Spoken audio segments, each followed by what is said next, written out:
后来今仔日受到东北季风甲南风混合影响，全台湾是10个冷。气象局针对苗栗以北甲宜兰发布大雨，也就是豪雨特报。台北市的山区阁有大豪雨。因暗有另外一波的大陆冷气团的到位，礼拜日的透早上寒，中部以北甲东北部的低温会降到剩10度。因为低温加上水汽充足，所以早起雪霸国家公园已经落雪了。下大雪嘞！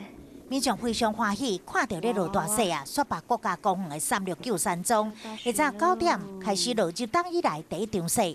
这涂骹、户外道啊、椅仔甲楼梯，拢去有雪砍掉咧，变成规片的金白世界。毋若是雪山、透早合欢山，这树基顶面的水嘛拢结冰啊，山头也阁有树挂。东北季风拄着水汽，到拜六透早，3000公尺以上的高山拢会落雪。来看平地状况。目前的话，水汽还是比较多，在中部以北地区还是有一些局部降雨的情形，尤其是在基隆北海岸以及宜兰地区哦，目前降雨的雨势是比较明显的。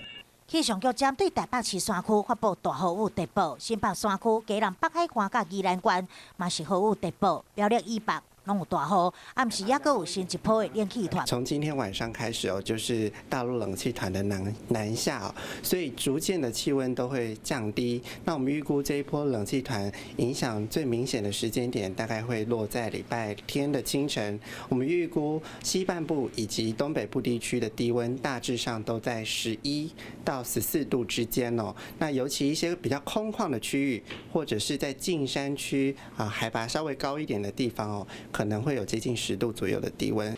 低温来到10度，全台拢非常冷，好到在拜六会渐渐转做大冷。预计后礼拜的日时，冷气团就会减少，这个周末这保暖的工作一定要做好。